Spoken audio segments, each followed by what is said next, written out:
हर मोहल्ले में एगो पथरी का मरीज मिलेगा। ऐसा कोई गांव है जहाँ एगो पथरी का मरीज नहीं घूम रहा है? पथरी का दर्द उपटेगा ना तो बाप बाप चिल्लाएगा। बहुत भयानक दर्द होता है पथरी का। हम खेत में डाल रहे हैं, अब पेड़ पौधे उसको फल में उठा के डाल दे रहे हैं। तो ऑर्गेनिक अगर पपीता है, अगर उसको आपने रासायनिक खाद का प्रयोग नहीं किया है तो आपको ये महंगा बिकेगा। अगर आप ऑर्गेनिक खेती किए हैं तो इससे बनने वाली फसल जो होती है वो महंगी बिकती है। जैसे ऑर्गेनिक पपीता और इनऑर्गेनिक पपीता।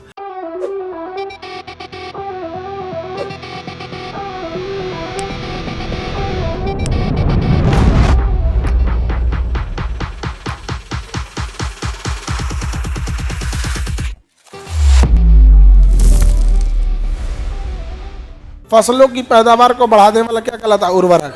अगर नेचुरल खाद का यूज होता है तो उसे हम लोग कहते हैं ऑर्गेनिक खाद, जैसे गोबर से बनने वाला वर्मी कंपोस्ट, ये सब चीज़ें।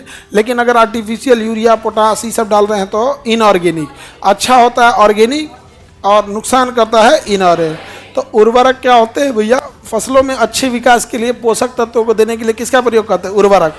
उर्वरक में हाइड्रोजन चाहिए, कार्बन, ऑक्सीजन, मैग्नीज, ये सब चीज़ों की जरूरत होती है।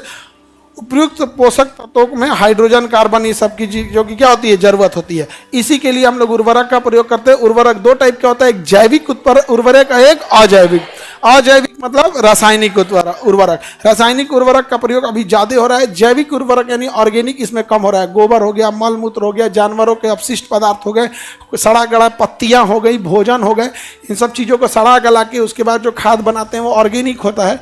लेकिन अगर हम लोग रेडीमेड दुकान से उठा के ले देते हैं, यूरिया उठा लाए, डीएपी उठा ले आए, सुपर फास्फेट उठा लाए, single super phosphate, double super phosphate, triple, जो भी लेके आए, ये सब क्या होते हैं? सब इनऑर्गेनिक होते हैं सब। तो ये नुकसान करते हैं। अजैविक या रासायनिक प्रकार विभिन्न प्रकार के रासायनिक खनिजों से बनाया जाता है। रासायनिक उर्वरक जैव उर्वरक की अपेक्षा अधिक शीघ्रता से क्या करते हैं? गलते हैं और काम करते हैं।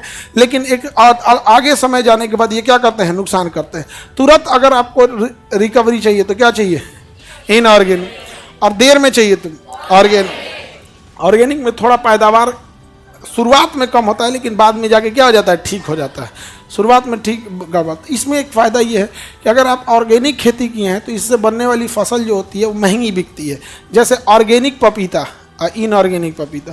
तो ऑर्गेनिक अगर पपीता है, अगर उसको आपने रासायनिक खाद का प्रयोग नहीं किया है तो आपको ये महंगा बिकेगा। आजकल ना दिल्ली उल्ली में एक फैशन बन गया है, और अमीर लोग जो है अब तो पैसा खर्चा कर ही नहीं पा रहा है। कमाने को तो कमाया है, घर गाड़ी बंगला सब हो गया, अब क्या करे? अब कौन सी करे? एक की जगह 5 गाड़ी रख लिया है, और क्या करेगा भाई? अब नोट नहीं ना खाएगा, तब वो डिजाइन बना रहा है। हमको ना ऑर्गेनिक खेती चाहिए, और ऑर्गेनिक खेती से बीमारी ही नहीं होती। जैसे आप खेत में डाल दिए यूरिया, जड़ उसको सोखा, पेड़ को दिया, पेड़ फल को दिया, फल चल गया पपीता में, आप खाइए पपीता, सारे विटामिन पपीता में। हाँ जाओ जाओ, यूरिया भी जा रहा है, जाओ खा जाओ आप। इसलिए देखो, हम खेत में डाल रहे हैं, अब पेड़ पौधे उसको फल में उठा के डाल दे रहे हैं। इसलिए आज देखिएगा, हर मोहल्ले में एगो पथरी का मरीज मिलेगा। हर मोहल्ले में एगो पथरी का मरीज मिलेगा तुम्हारे। ऐसा कोई गांव है जहाँ एगो पथरी का मरीज नहीं घूम रहा है? खूब पथरी का मरीज घूम रहा है। अब तो ऐसा ऐसा उर्वरक क्लासों में ऐसा एक दूगो होगा, तो जो क्लास में होगा ना, अपना दवाई उवाई डेक्सोना उक्सोना दे के रेडी रखना है, जिसको जो दवाई डॉक्टर बोला है। नहीं तो पथरी का दर्द उपटेगा ना तो बाप बाप चिल्लाएगा। बहुत भयानक दर्द होता है पथरी का। छोटा है तो थोड़ा सा नॉर्मल दर्द करेगा, बड़ा हो गया तो एकदम भयानक लेवल का दर्द करेगा। समझ में नहीं आएगा कि क्या हुआ है। तो अपना दवा लेके रखना, और एक दूगों को अगल बगल में बता के रखना। कई कोई में लजाता है, सही हम नहीं बताएंगे, तो उलट जो तब या तो इलाज करा लो। तुमको इतना ही इलाज लग रहा है तो इलाज करा के ख़त्म कर लो। जैसे हम लोग कह देंगे पथरी नहीं है तो भैया आप इलाज करा के ख़त्म कर लो। कौन सा बीमारी पाल के बड़ा करना है?